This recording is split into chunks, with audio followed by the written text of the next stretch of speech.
Hallo, hier ist der Kanal Dökig Grille Lecker und heute erwartet euch echtes Mexiko. Heute werden wir ein günstiges und ein teures Burrito zubereiten. Außerdem werden wir herausfinden, worin sich ein Burrito von einem Döner unterscheidet. Und natürlich werden wir das günstige und das teure Burrito geschmacklich vergleichen. Für die Zubereitung des günstigen Burritos reiben wir zunächst die Limettenschale, denn die Limette ist das Markenzeichen vieler mexikanischer Gerichte. Auf 230 Gramm Hackfleisch geben wir 1 Teelöffel Salz und 1 Teelöffel Chilipulver. Die Kombination von Chilipulver und Limette verleiht den typisch mexikanischen Geschmack. Deshalb pressen wir den Saft einer halben Limette ins Hackfleisch. Wenn man danach am Hackfleisch riecht, könnte einem der Geruch nicht gefallen, aber beim Kochen wird es anders schmecken. Nachdem wir das Hackfleisch vermischt haben, lassen wir es ziehen und schneiden in der Zwischenzeit die Kartoffeln. Wie sich später herausstellte, war das zu viel Kartoffeln und für 2 Burritos reicht eine große Kartoffel.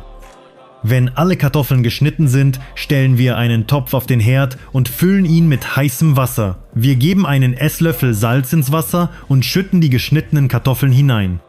Während die Kartoffeln kochen, bereiten wir den Reis zu. In solchen Beuteln ist es am einfachsten, den Reis zuzubereiten, aber es ist nicht sehr wirtschaftlich. Wir füllen einen Topf mit Wasser, geben den Reis hinein und kochen ihn. In der Zwischenzeit bereiten wir das Gemüse vor. Zuerst schneiden wir die Karotte in Streifen. Da die Streifen zu lang sind, schneiden wir sie noch einmal mit dem Messer. Dann brauchen wir die rote Zwiebel, die wir in halbe Ringe schneiden. Außerdem bereiten wir 3 Knoblauchzehen vor, die wir zerdrücken. Wenn ihr keine Knoblauchpresse habt, könnt ihr eine Reibe verwenden. Wenn der Knoblauch fertig ist, gehen wir zur Tomate über. Zuerst schneiden wir sie in Scheiben und dann in kleine Würfel. Und schon sind mit ein paar einfachen Schritten alle Gemüse vorbereitet. Jetzt reiben wir den Käse. Wenn der Käse in einem Block gekauft wird, rollen wir ihn zu einer Rolle, so ist er leichter zu reiben. Den geriebenen Käse geben wir in eine separate Schüssel. Wir öffnen die Dose mit dem Mais und gießen die Flüssigkeit ab. Und schon ist das Set für die Zubereitung des günstigen Burritos fertig. Aus den gekochten Kartoffeln machen wir Püree. In diesem Rezept ersetzt das Püree die Bohnen.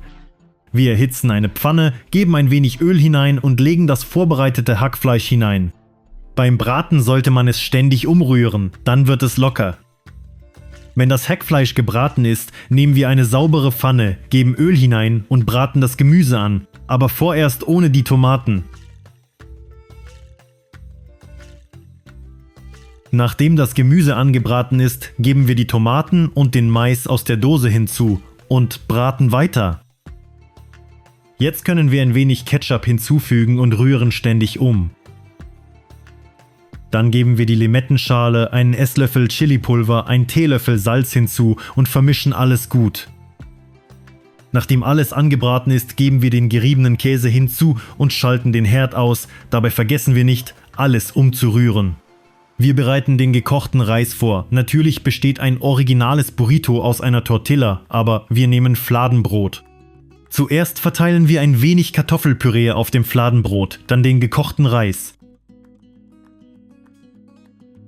Wir geben das gebratene Hackfleisch hinzu und fügen die Gemüsesalsa mit Käse hinzu. Jetzt rollen wir alles fast genauso wie einen Döner ein. Das eingerollte Burrito wickeln wir in Alufolie, schneiden es in 2 Hälften und jetzt kann man es probieren. Schaut nur, wie schön es von innen aussieht. Geschmacklich ist es wirklich gelungen, die mexikanische Küche zu treffen und dieses Burrito bewerten wir mit 6 von 10 Punkten. Und schaut nur, wie viele interessante Zutaten in einem teuren Burrito enthalten sein werden. Am Ende werden wir es nicht nur in eine Tortilla, sondern auch in ein persisches Fladenbrot einrollen. Da der Reis schwarz ist, muss er 10 Stunden eingeweicht werden. Deshalb beginnt die Zubereitung des teuren Burritos mit dem Reis. Für dieses Rezept nehmen wir 100 Gramm Reis und übergießen ihn mit Wasser. Und wir verschieben die gesamte Zubereitung auf den nächsten Tag. Aber für euch wird das unbemerkt bleiben. Wir packen das Rindfleisch aus. Schaut nur, wie schön die Marmorierung ist. Dieser Teil des Fleisches wird Strip-Loin genannt. Und dieses Stück wiegt ganze 800 Gramm. Wir schneiden es in etwa einen halben Zentimeter dicke Scheiben. Dieses Fleischstück reicht für etwa 10 Burritos. Worin unterscheidet sich ein Burrito eigentlich von einem Döner? Erstens wird für ein echtes Burrito eine Tortilla verwendet, die dicker ist als Fladenbrot. Zweitens besteht ein Burrito aus ganz anderen Zutaten. Wir geben ein wenig Olivenöl, einen Esslöffel gemahlenen Pfeffer und einen Esslöffel Paprika zum geschnittenen Fleisch, dann einen Esslöffel Salz und pressen den Saft einer Limette aus. Dann vermischen wir alles gut, damit die Gewürze sich auf jedem Stück Fleisch verteilen. Wenn das Fleisch vermischt ist, lassen wir es marinieren und reiben in der Zwischenzeit den gereiften weißen Cheddar-Käse. In diesem Rezept muss er fest sein, nicht geschmolzen. Wir kommen zum Reis, der 10 Stunden eingeweicht wurde. Wir gießen das Wasser ab. Und ehrlich gesagt, waren wir schockiert über die Farbe dieses Wassers. Den abgetropften Reis geben wir in einen Topf, fügen 300 ml kaltes Wasser und einen Esslöffel Salz hinzu. Wir lassen den Reis bei niedriger Hitze kochen. Jetzt ist es Zeit, echte Guacamole zuzubereiten. Zuerst ritzen wir die Haut der Tomaten an und legen sie dann für ein paar Minuten in heißes Wasser.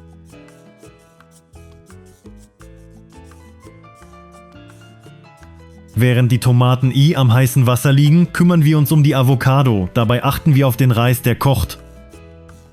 Übrigens, auf keinen Fall sollte man harte Avocados nehmen. Für dieses Rezept muss sie weich und reif sein.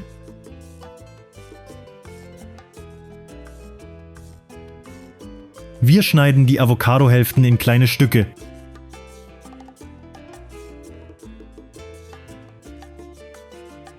Wenn die Tomaten am heißen Wasser gelegen haben, kann man die Haut leicht abziehen.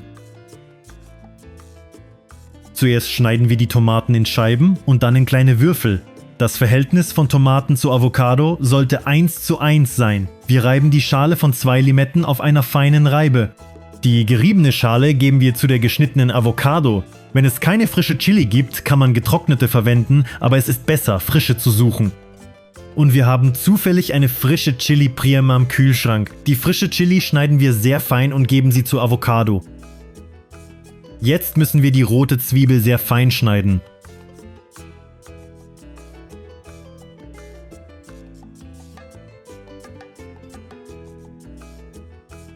Außerdem schneiden wir einen Bund frischen Koriander.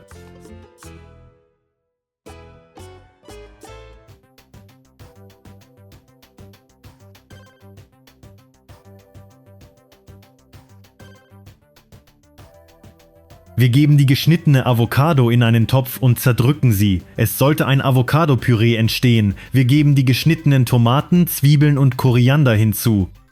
Wir schneiden die Limette in 2 Hälften und pressen den Saft aus. Mit einer Knoblauchpresse pressen wir 3 oder 4 Knoblauchzehen aus. Wir fügen je einen Esslöffel Salz und gemahlenen schwarzen Pfeffer hinzu und vermischen alles gut. Jetzt beginnen wir, die Garnelen zu schälen.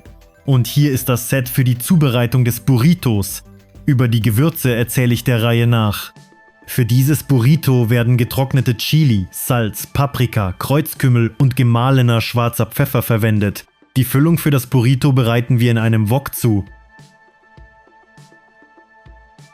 Wir mahlen einen Teelöffel Kreuzkümmel mit einem Mörser und sieben ihn dann am besten durch ein feines Sieb.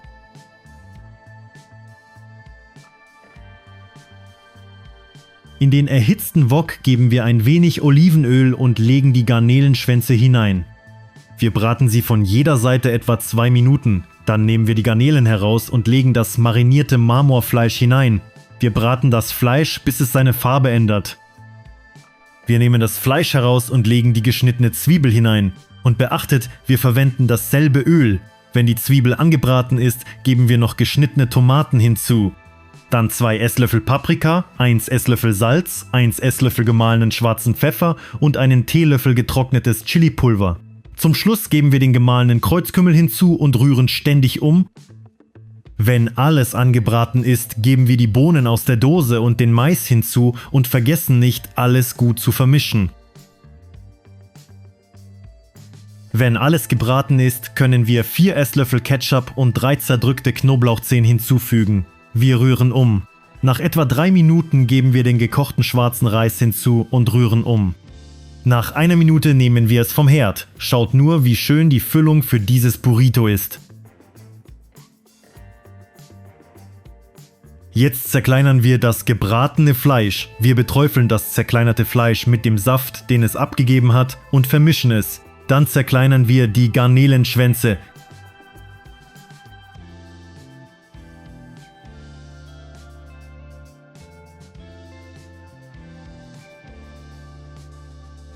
Hier ist das Set für die Zubereitung des teuren Burritos. Die Garnelen reichen für 4 Burritos und die anderen Zutaten für etwa 10 Stück.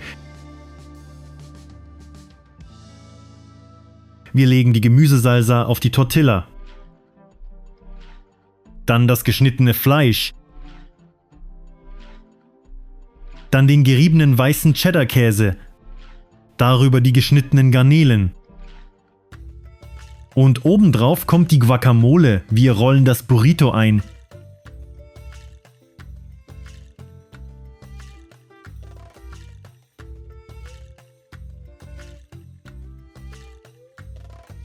Wir wickeln das Burrito in Alufolie.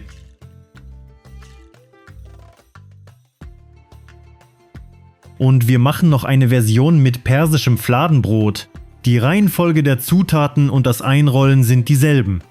Wir haben 4 Stück gemacht, legen sie in den vorgeheizten Grill und erhitzen sie etwa 5 Minuten bei 200 Grad.